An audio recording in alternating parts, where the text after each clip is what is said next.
All right, let's jump right into this incredible story from northern India. It's about a team of workers who are doing something pretty special. See, they're not just fixing up an old building. No, they're restoring a piece of living history. A royal kitchen that, get this, for almost 200 years has never once stopped serving its community. And this quote, wow, it just says it all, doesn't it? For the locals, like 80-year-old Syed Haider Raza, who's been visiting this place his entire life, this kitchen isn't some dusty old monument. It's a real, tangible connection, an unbroken link to the king who built it all those years ago. And that feeling, that deep personal connection, that's really what this whole story is about. So, here's the problem, the real heart of the conflict. You've got this amazing, nonstop tradition of serving people, a legacy that has somehow managed to outlive the very kingdom it was part of. But the building itself, the actual walls that hold this tradition, they're falling apart, literally crumbling. And that threatens to end the whole thing. Okay, so first things first. Let's just take a moment to understand how special this place really is. We're not talking about a museum. This is a living, breathing, fully working piece of history. So this kitchen was built way back in 1837 in Lucknow, and right from the start, the whole idea was to serve everybody, not just the royals, but the public too. And what's so wild is that it's still doing that today.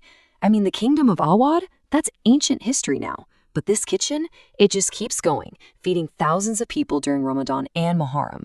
It's like a tradition that just refused to give up. So you're probably wondering, how on earth has this place kept going for almost 200 years? Well, the answer is pretty brilliant, and it all comes down to the amazing foresight of the king who built it.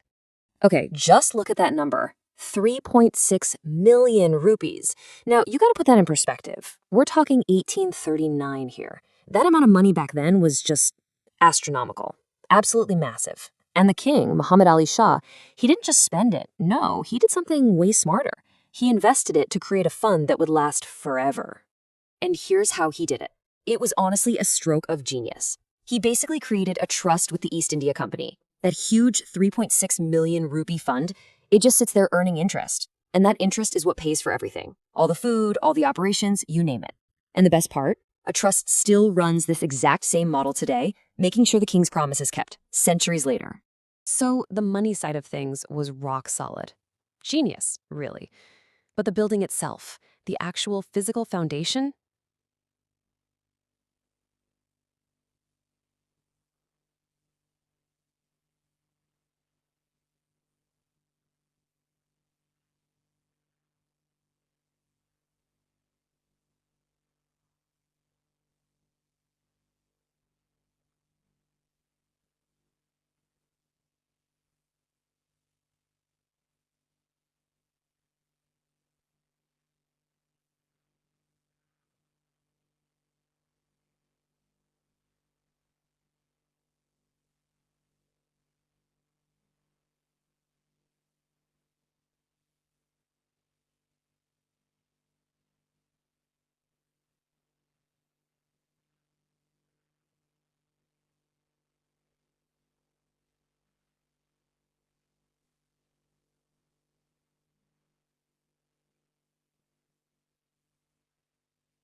Just imagine being a local and seeing this. The beautiful, detailed patterns on the walls were fading away.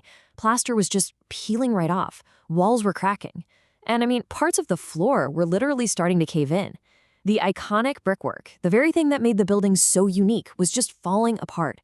It got so bad, so alarming, that the locals knew they had to do something. They reached out to the Archaeological Survey of India for help.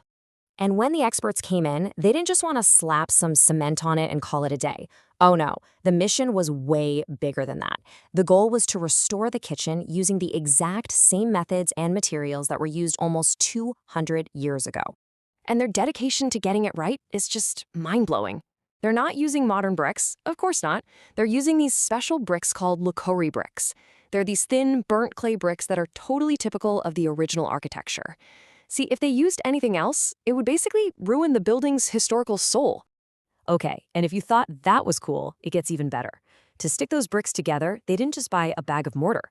They recreated the original Mughal-era recipe. I mean, just look at this list of ingredients. You've got lime that's been soaked for a whole month, pulp from wood apples, black gram, natural gum, jaggery, even brick dust. This isn't just construction work. It's like they're performing historical alchemy. It's amazing. So why go to all this trouble? Well, this really breaks it down. Modern cement is just too tough, too rigid. It doesn't breathe, and it can actually end up trapping moisture and damaging old buildings like this one. But this traditional lime mortar, it's flexible, it's breathable. It works with the old bricks instead of fighting against them. Sure, it takes incredible skill to make and use, but the payoff is huge, a restoration that's truly authentic. So when you boil it all down, this whole project is about so much more than just bricks and mortar, right? It's about protecting something way deeper. It's about honoring a promise and keeping a culture alive. And you can hear it in the voices of the royal family's descendants, people like Yasser Abbas. For them, this isn't just about preserving some old building. It's deeply personal. They feel it's their duty, their responsibility, to make sure the king's original promise to feed the people is never broken. It's a legacy they have to carry forward. And when we say the king's will, we mean it's incredibly specific. It's not just some vague, hey, feed people suggestion. No, it lays out the exact menus for different religious holidays. During Ramadan, you get meat curries, kebabs, the works.